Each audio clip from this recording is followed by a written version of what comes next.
les cartes n'étaient pas là pour te dire ce qui allait t'arriver, mais pour mieux entendre ce qui est déjà en toi. Le tarot et les oracles ne sont pas seulement des cartes, ce sont des miroirs.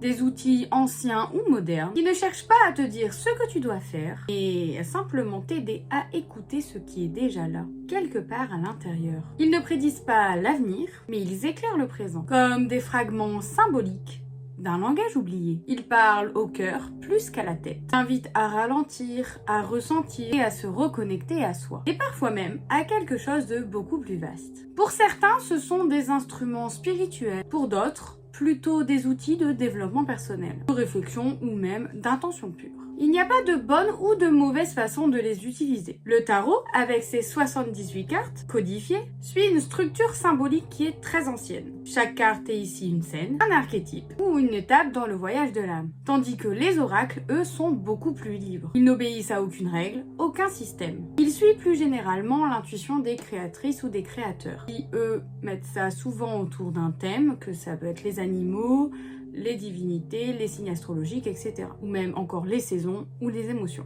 Alors que tu sois attiré par la rigueur du tarot, ou alors même par la liberté d'un oracle, ce que tu tiens entre tes mains n'est pas qu'un simple jeu. C'est une boussole symbolique, une carte intérieure et un souffle d'intuition. Un espace sacré pour te demander « Qu'est-ce que je vis ? Qu'est-ce que je ressens ? Et où en suis-je vraiment ?»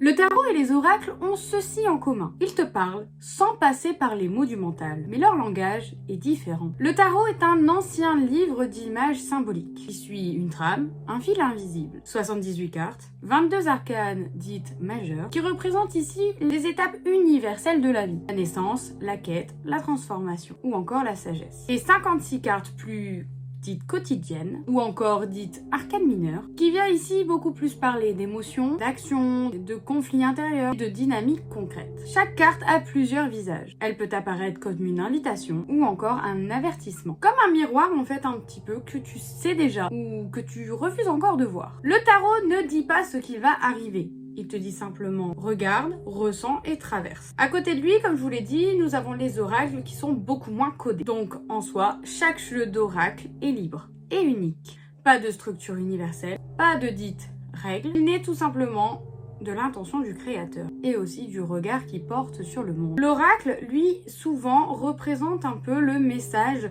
que tu es prêt ou prêt à entendre maintenant. Celui que ton mental ne veut pas toujours écouter, mais que ton âme reconnaît. Vous n'avez pas besoin de choisir entre le tarot ou l'oracle. L'un n'est pas meilleur que l'autre. Ils ne s'opposent pas, ils se répondent.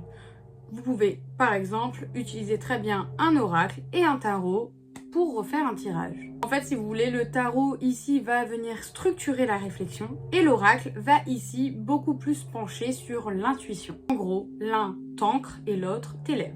Parfois, tu as besoin de clarté, d'un cadre bien défini. Parfois, tu as plus besoin de douceur ou de symboles ouverts. Ce n'est surtout pas à toi de forcer les cartes. C'est aux cartes de venir à toi, et ce, au bon moment. Quand tu tires une carte, tu n'essayes pas de contrôler l'avenir. D'ailleurs, c'est impossible. Tu viens simplement ici ouvrir un espace. Un moment suspendu où tu prends réellement le temps d'écouter ce que tu ressens vraiment. Pas ce que tu dis, non plus ce que tu crois penser, mais ce que ton cœur sait déjà en silence. Le tarot et les oracles ne te donnent pas des réponses toutes faites. Ce serait trop facile. Ils posent des questions que tu n'aurais pas pensé à poser. Qu'est-ce que je fuis? Qu'est-ce que je dois accueillir? Où est ma peur et où est ma foi? Ils ne prédisent pas, ils relèvent. Ce sont plutôt des outils de conscience, de présence en fait. Une manière tout simplement de regarder sous un angle différent ce que tu traverses. Du symbole, du sens ou même du cycle. Certains les utilisent au quotidien, un peu comme une hygiène intérieure. Ce que je ne conseille pas toujours, car ça peut très vite devenir obsessionnel chez certaines personnes. D'autres, en revanche, viennent les consulter par période de doute, de transition ou même de tempête. Il n'y a pas, comme je vous ai dit, il n'y a vraiment pas de règle en fait, que ce soit pour utiliser le tarot ou l'oracle. C'est vraiment en fait l'intention que vous allez venir y poser. Par exemple, vous pouvez tout simplement demander « Qu'est-ce que j'ai besoin d'entendre aujourd'hui ?» Un tirage n'a pas besoin d'être complexe. Bien entendu, il existe des tirages où vous avez énormément de cartes, mais vous pouvez tout simplement venir tirer une seule carte, par exemple la carte du jour. Vous pouvez aussi y poser une intention beaucoup plus précise. Par exemple, vous traversez une situation, vous voulez un peu voir Ce qui peut se passer, eh bien par exemple, quel est le message pour cette situation? Il s'agit vraiment pas de savoir, mais surtout de ressentir. Tout est une question de ressenti et d'intuition. Et surtout, n'oubliez pas que les cartes ne prennent pas les décisions à votre place. Elles aident à mieux voir ce qui est déjà là, afin de choisir avec plus de conscience, mais en aucun cas, les cartes ne doivent prendre la décision à votre place. C'est très important. Il est important de le dire, les cartes ne sont pas des oracles tout-puissants. Elles ne sont pas là pour te dire quoi faire, ni pour t'ôter la responsabilité de choisir. Ce n'est pas un GPS magique, ni une recette miracle. Et surtout, elles ne doivent jamais être utilisées pour vous effrayer. Si un tirage vous rend dépendant, ce qui est possible, ce n'est plus un outil de guidance, mais c'est actuellement un piège. Et vous allez vous enfermer petit à petit dans un cycle sans fin où vous allez tout simplement tirer tous les jours à n'importe quel moment de la journée, voire même plusieurs fois par jour, et écouter principalement que ce que les cartes vous disent. Mais il faut savoir que tout est une question d'énergie. Un tirage se base ici sur les énergies actuelles, c'est-à-dire que vous pouvez faire le même tirage sur des jours différents pour la même question et avoir des résultats totalement différents. C'est totalement normal, c'est basé sur vos énergies actuelles.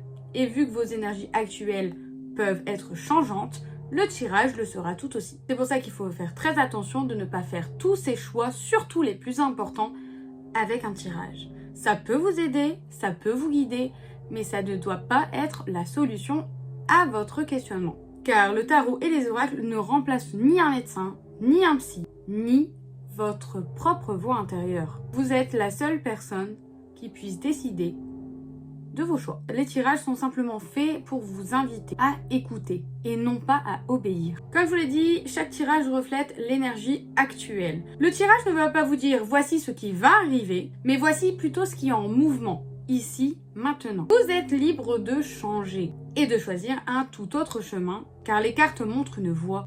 Mais c'est vous qui marchez. Vous avez toujours votre libre arbitre. Et ça, c'est très important de s'en souvenir. Les cartes ne doivent pas parler à votre place. Elles doivent juste vous aider à entendre ce que vous n'écoutez plus et non pas à vous aider à faire vos choix de vie. Comme on l'a dit, le tarot et les oracles ne sont pas ici pour vous imposer un sens ou une direction. Ils sont là pour tout simplement vous révéler ce qui se passe actuellement à travers vos énergies. Ils ne sont ni religieux, ni scientifiques, ni dogmatiques. Ils sont plutôt poétiques. Ils parlent en images, en symboles et en silence. Chaque tirage est un moment pour vous reconnecter à votre intuition, à vos ressentis, à ce qui palpite en vous. Et ce, même quand tout semble flou autour de vous. Cela peut vous permettre tout simplement d'y voir plus clair. Mais que tu utilises un tarot ancien aux arcanes puissants ou un oracle plutôt doux, rempli de couleurs et de lumière, l'essentiel reste le même. Tu ouvres une porte vers toi. Tu poses une question et au fond, peu importe la réponse, ce qui compte, c'est l'écoute et le ressenti. L'instant que tu t'accordes, le lien que tu cultives avec le monde intérieur, avec ton monde intérieur. Alors la prochaine fois que tu tires une carte, ne t'attends pas à un verdict. Cherche un reflet, un symbole ou un souffle. Et rappelle-toi, ce n'est pas dans les cartes que la magie réside, c'est dans la façon que tu choisis de les lire et d'y répondre.